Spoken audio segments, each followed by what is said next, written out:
va ouvrir la Bible en Pierre chapitre 4, verset 19. Mais ouvrez votre Bible, sortez votre stylo, votre crayon.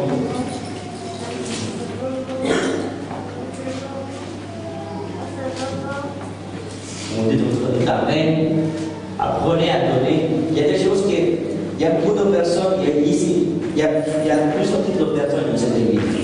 Aujourd'hui, c'est notre église. Les nouveaux convertis qui viennent au Seigneur. Ceux qui se sont convertis il y a 2 ans. Ou ceux qui sont déjà convertis qui viennent à l'église. 3 types de personnes. Vous pouvez nous envoyer. Celui qui s'est converti pour la première fois va s'adapter au mouvement de Dieu très vite. Va s'adapter au mouvement très vite. Il n'y a pas très longtemps, il y a eu la délivrance, quelqu'un qui était dans l'alcool, quelqu'un, on va donner des témoignages. Cette personne aime Dieu comme il a cité avec nous, aime Dieu avec tout son cœur. Et vous, il est là dans le mouvement, etc. C'est un nouveau converti. Il s'est baptisé, il a reçu la délivrance, il buvait tous les jours. C'est un disciple de Fifi. Aujourd'hui, il ne pleure plus rien. Il a tout voulu. Il a tout voulu. Et cet homme, je le vois, comment Dieu l'a changé, comme même Dieu. Amen. D'autres, une autre personne, est dans la rue, est venu ici, et puis 2 jours après, quelques jours après, on l'a appelé aussi bien un nouveau appartement. Il y a un travail aussi. Un travail aussi. Il n'y a pas très longtemps, 1 semaine, 2 semaines, c'est de tout nouveau convertis, les gens-là. D'autres personnes, pareil. Pourquoi Dieu est en train de faire des choses avec ces premiers qui viennent? Et pourquoi Dieu ne continue pas à faire des choses, toi qui as 1 an, 2 ans, 3 ans avec moi? Quelle est la différence entre cette personne et l'autre personne? Parce que cette personne, numéro 1, n'en connaît pas de Dieu. Dieu se présente avec amour. Et cette personne ouvre son cœur et il ne voit plus que seulement Dieu. Amen. N'est-ce pas? L'autre personne s'est habituée, s'est familiarisée à venir, etc. Non, même pas une charge à Dieu. Parce que la personne qui vient charger dit, je veux voir son Dieu. Je veux qu'il y ait un miracle. Montre-moi, Seigneur, là où tu es. Et il vient avec une faim, il vient demander à Dieu quelque chose. Et à mesure que les mois viennent, les années viennent, tu perds cette charge que tu donnais à Dieu au début. Tu viens pour venir, tu viens pour danser pour le Dieu. Tu as perdu cette charge. Quand tu ne mets pas une charge à Dieu, Dieu ne peut pas te donner quoi ce soir. Amen. Tu comprends les choses? Quand tu mets une charge à Dieu, au début, quand tu es venu, tu es venu chercher. Je veux un miracle. Je veux que tu me réponds. Je veux un appartement. Je veux un travail. Je veux mais ma famille. Tu venais demander à Dieu une charge. Mais à mesure que les hommes passent, tu ne demandes plus rien à Dieu. Tu ne demandes plus rien à Dieu. Donc, tant que Dieu ne donne pas cette charge, tu ne sens pas la charge, Dieu ne peut pas te donner ce soir.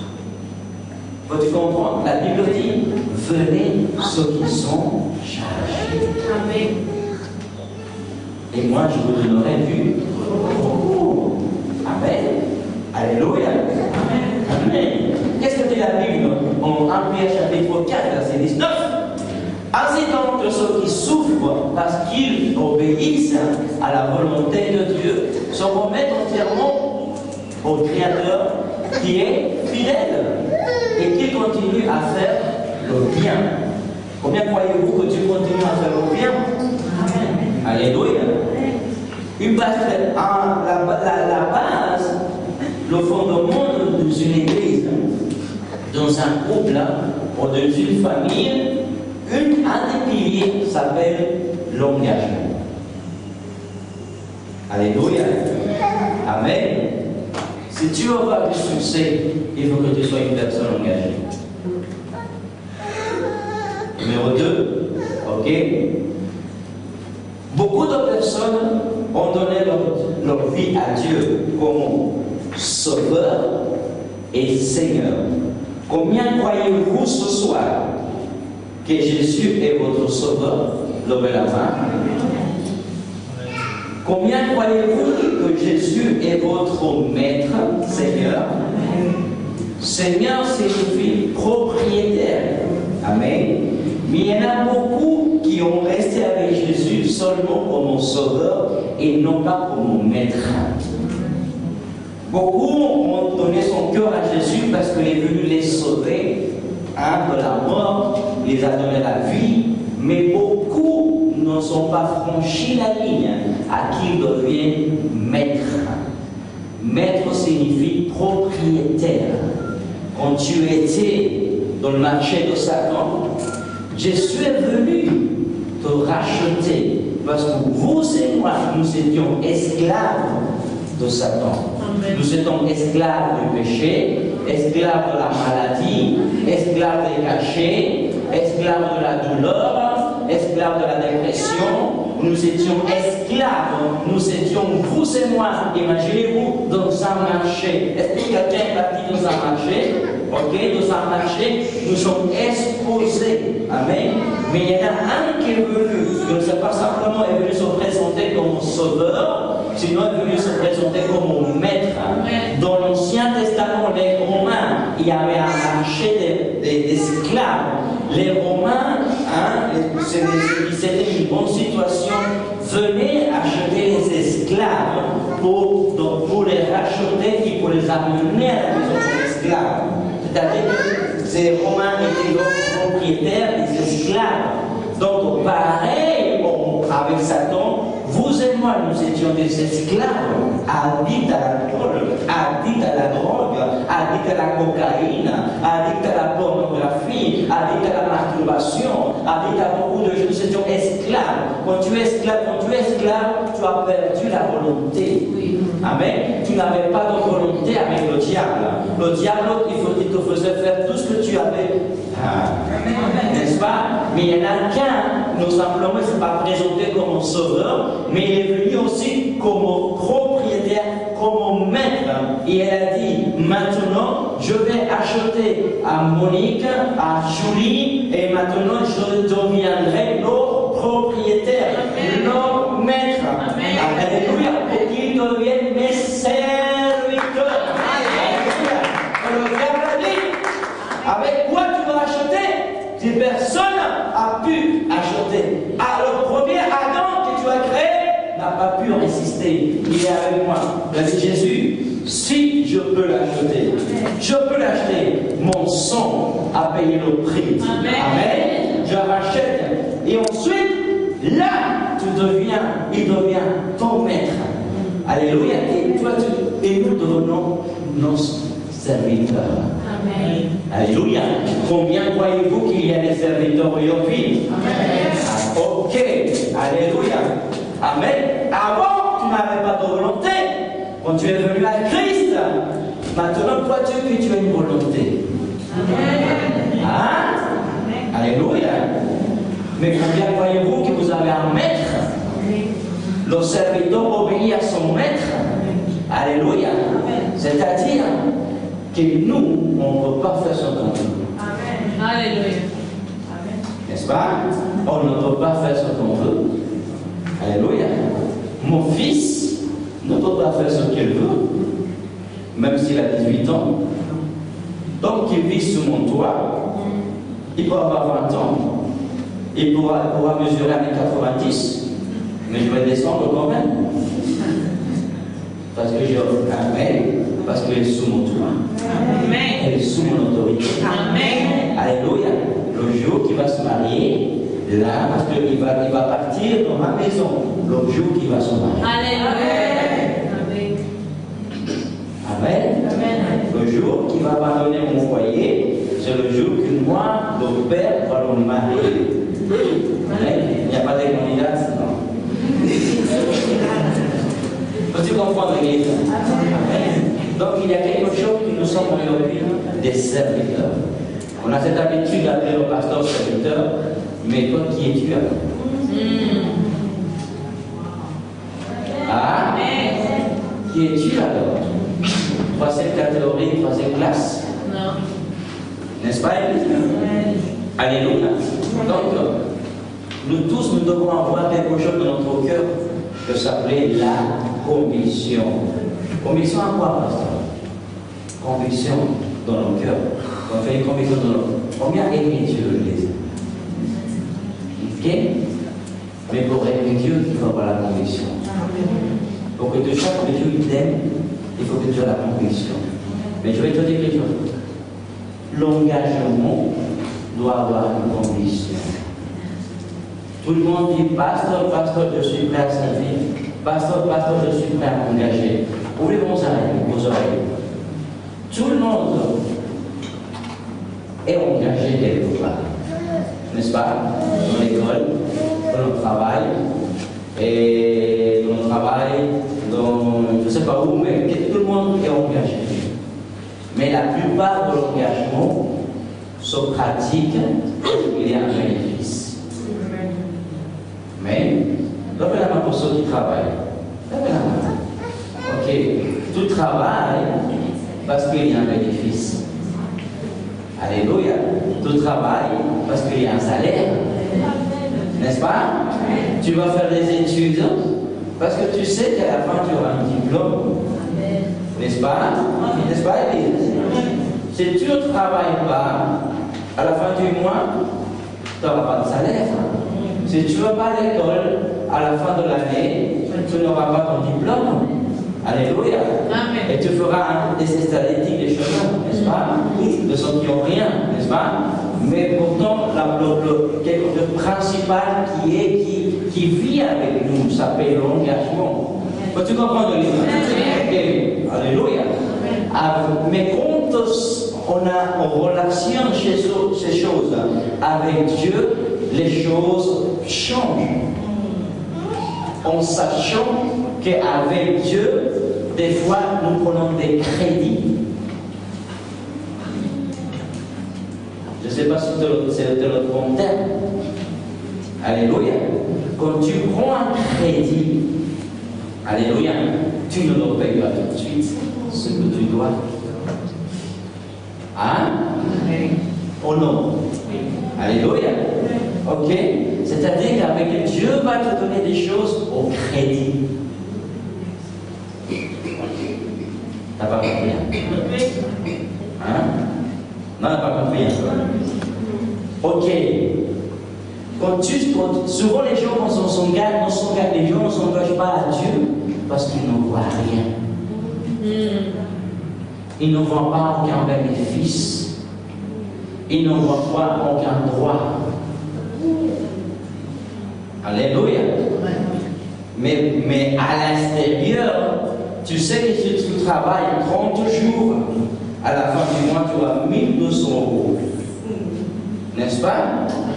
Quand tu viens, quand tu t'engages avec Dieu, tu sais qu'à la fin du mois, tu n'auras pas 1200 €. Tu n'auras rien.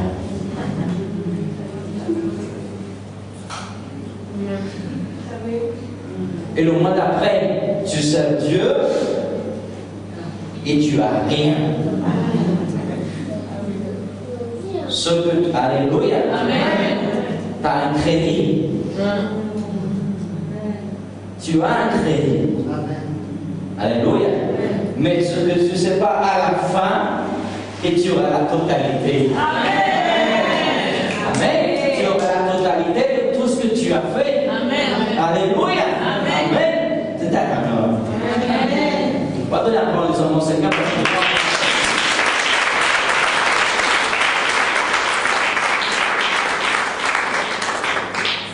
Amen. Je n'ai pas fini. Quel est le problème aujourd'hui dans l'Église?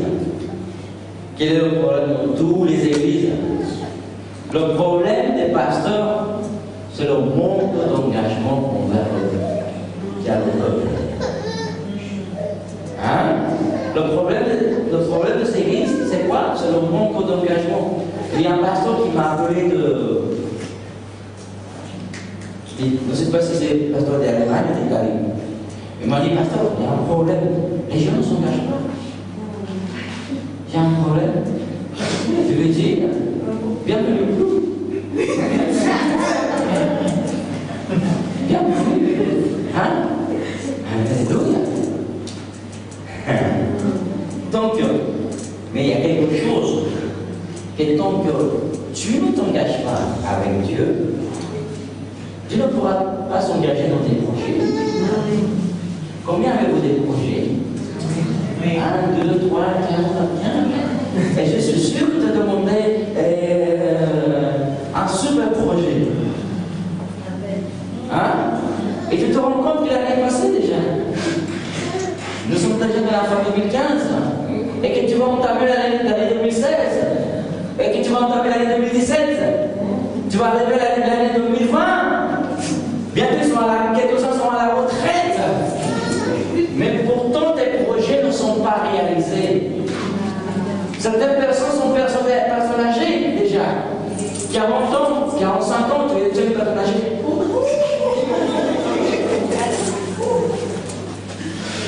Et pourtant, les projets que tu as depuis longtemps ne se sont pas réalisés.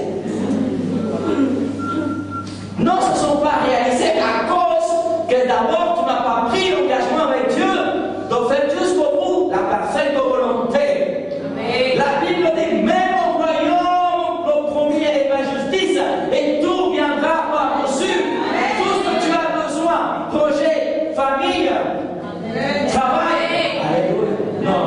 Si elle est ton voisin, avec toi, parce que là, tu ne reçois rien. Là, tu es vraiment ton. Alléluia. Amen. Mais je sais que cette parole que je donne, c'est pour quelqu'un qui va la recevoir. Si ce n'est pas pour toi, tu vas repartir pareil. Tu vas repartir pareil. Ce que tu es une personne religieuse. Alléluia, Église.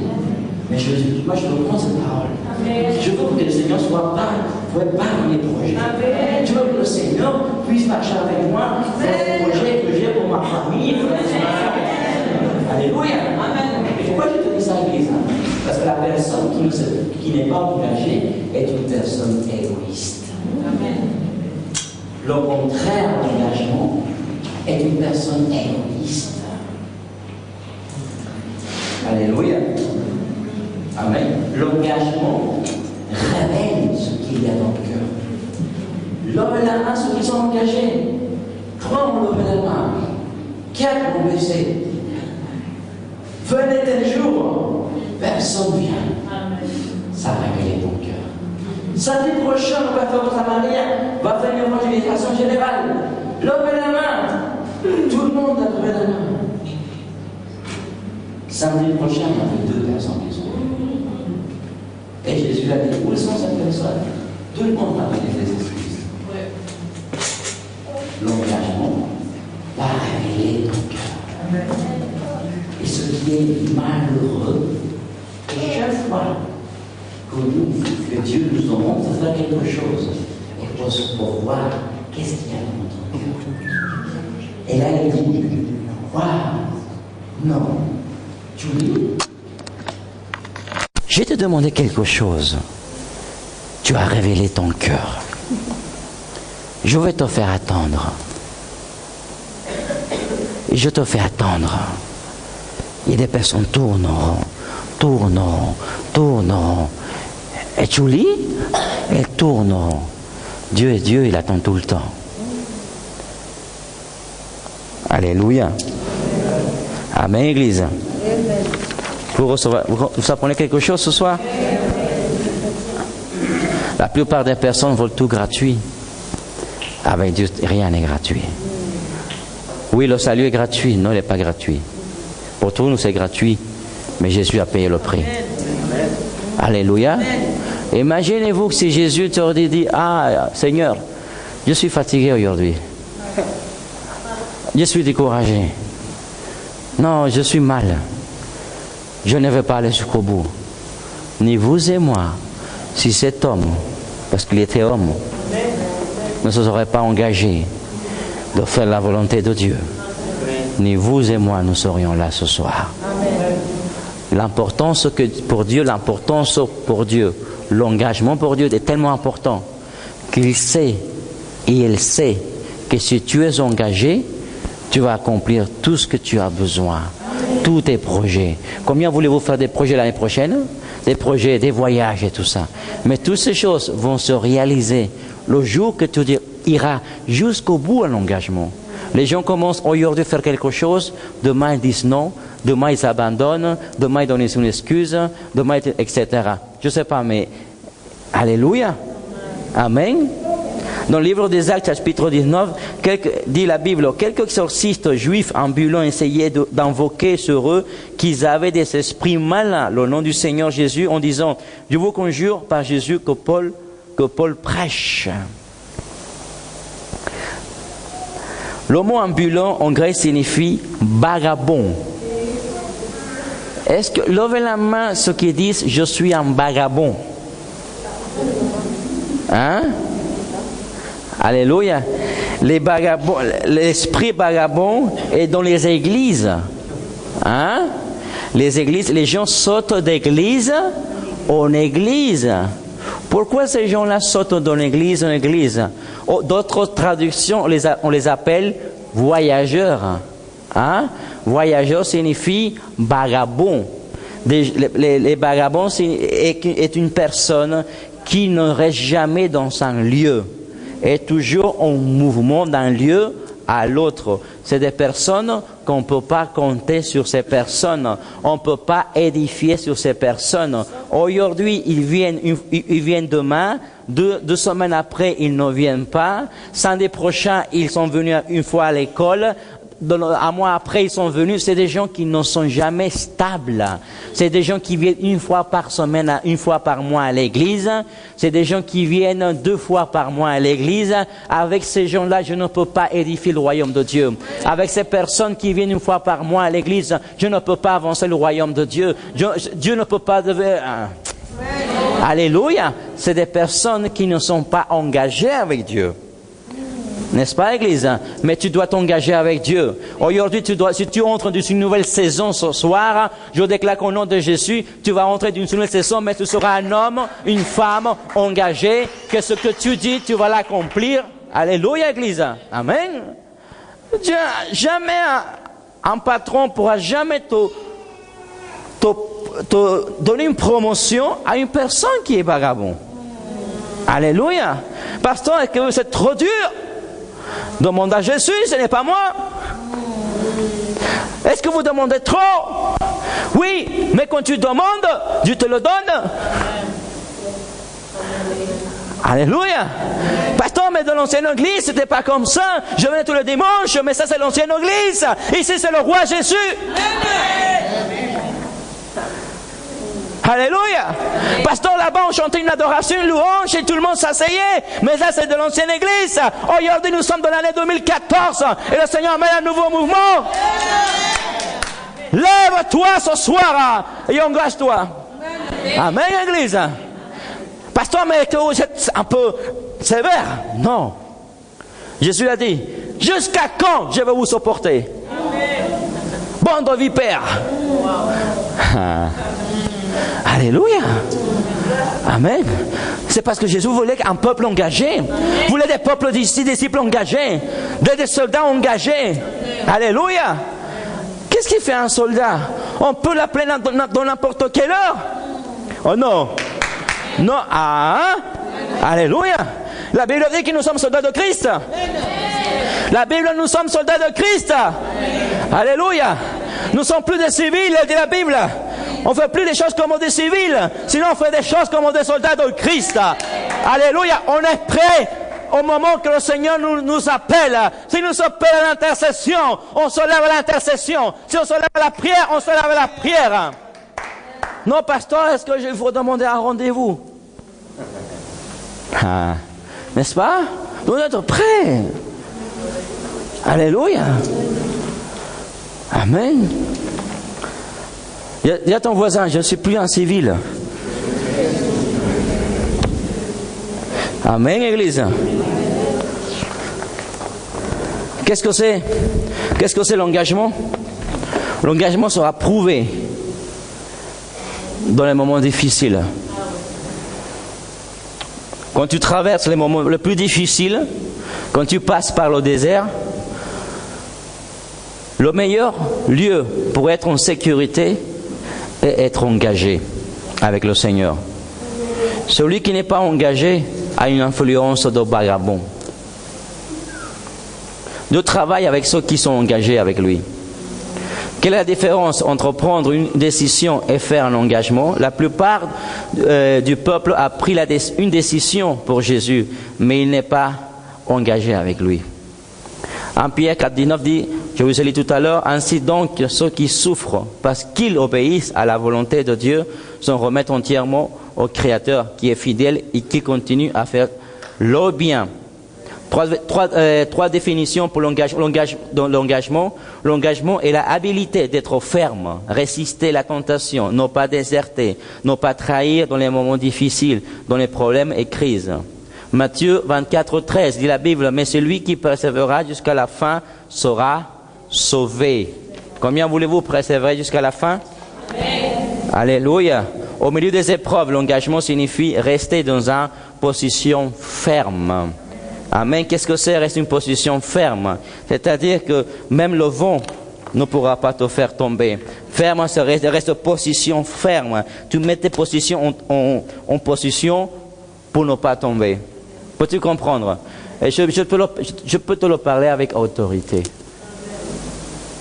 Je peux me mettre d'ici debout ou dans n'importe quel hôtel. Et je peux te dire, dans les bons ou mauvaises situations, nous sommes une personne engagée. Amen. Pourquoi, pasteur? Numéro 1, j'ai l'engagement avec Dieu et avec le peuple.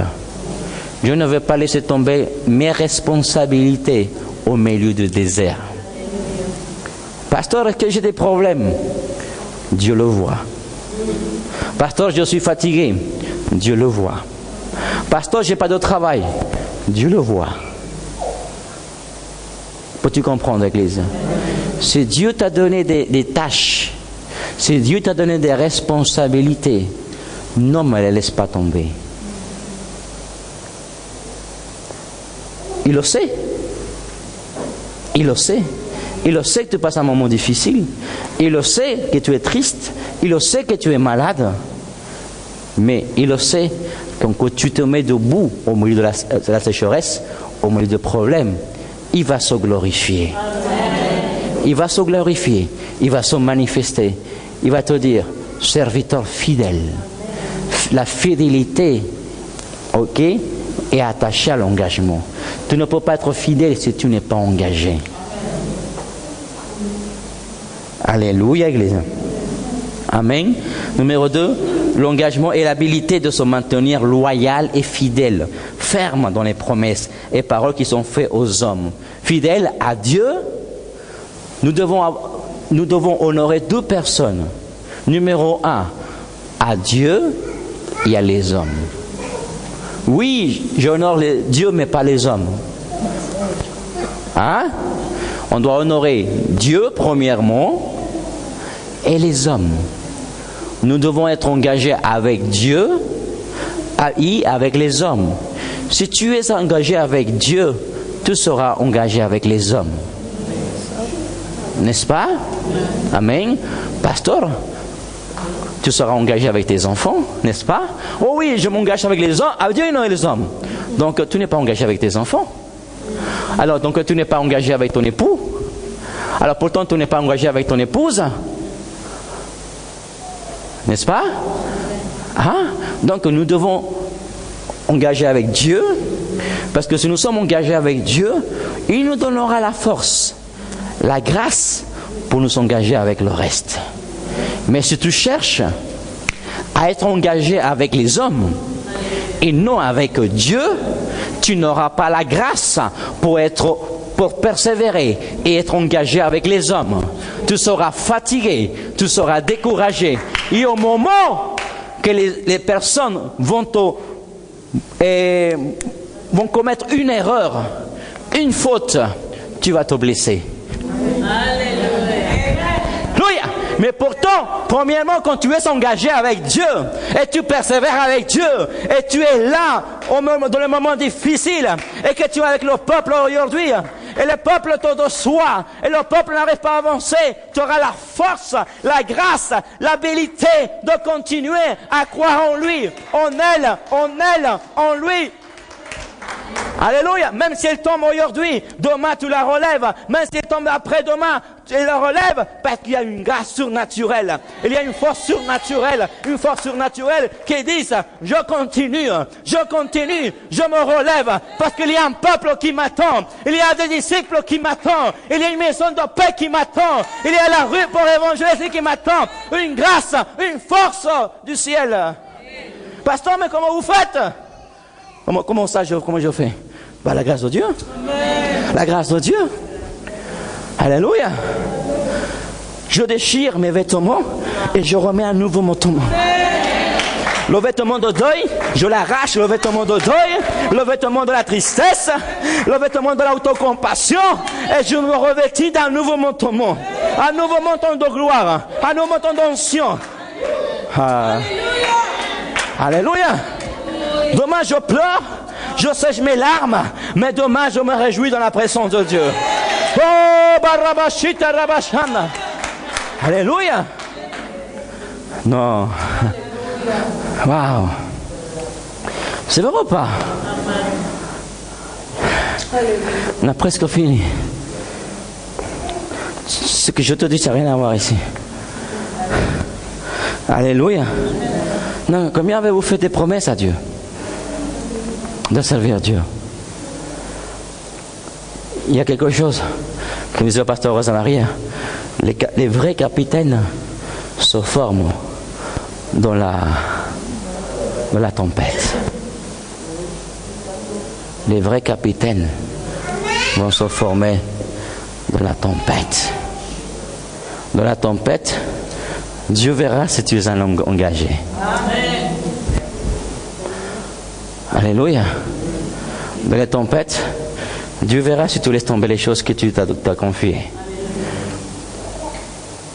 Il y a quelque chose que moi j'apprends et que je continue à apprendre, et vous devez continuer à apprendre, c'est avoir un équilibre. Alléluia.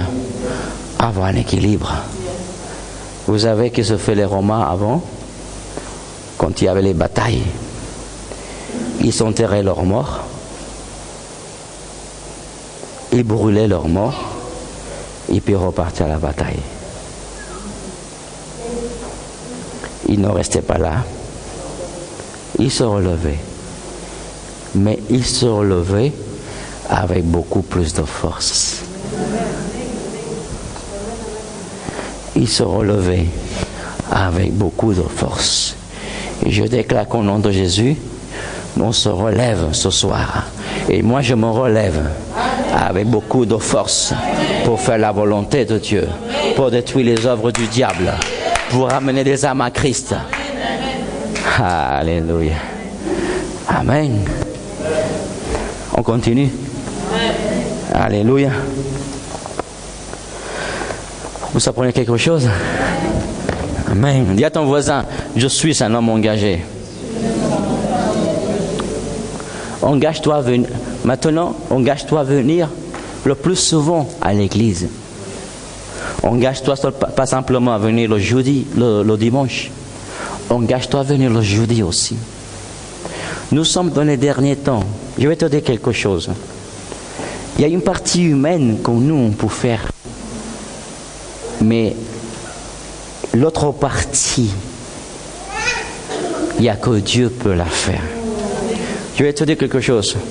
Dans la partie humaine, tu vas travailler. Tu peux être ami de quelqu'un. Tu peux être dans les moments plus difficiles.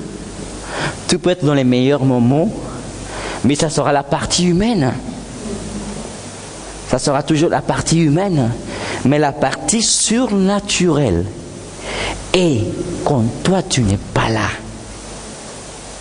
la partie surnaturelle et les choses quand toi tu ne peux pas les faire dans tes propres forces. Alléluia. Amen. Peux-tu comprendre ce que je veux te dire? C'est-à-dire que plus tu vas aller plus dans la présence de Dieu, plus moins sera la partie humaine. et sera la partie surnaturelle. Alléluia. Le fait, non simplement d'être là, ça va faire quelque chose, sinon simplement parce que tu as la partie surnaturelle. Ça sera que cela, ça va se manifester. Simplement en touchant les personnes. Simplement en leur donnant une parole. Sortira la partie surnaturelle. Peux-tu comprendre? Engage-toi à chercher plus de Dieu. Engageons-nous à aller plus dans la présence de Dieu. Soyons moins avec les hommes et soyons plus avec Dieu. Tu n'as pas compris, ce n'est pas... Allez à ton voisin. Soyons plus avec Dieu et moins avec les hommes. Amen.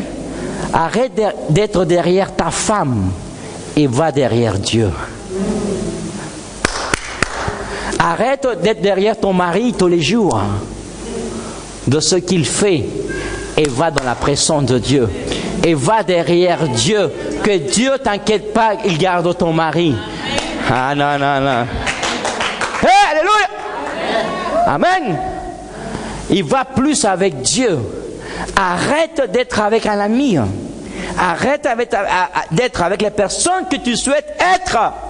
Et va avec celui qui t'a donné la vie.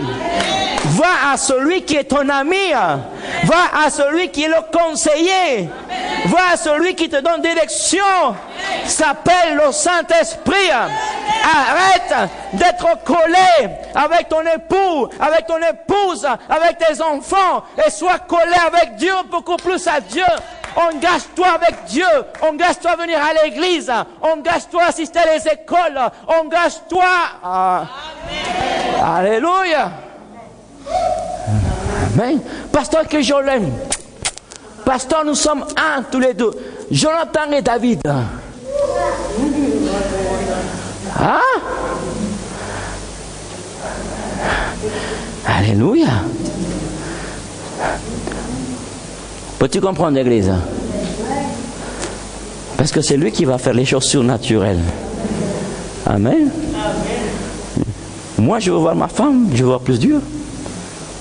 Parce qu'entre plus tu es collé avec la personne, plus tu auras des conflits. Hein?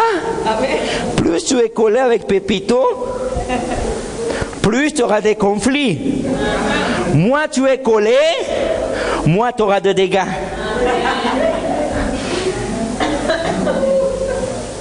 N'est-ce pas? Moins tu auras de dégâts. Plus tu es avec Dieu, plus tu auras du succès. Amen.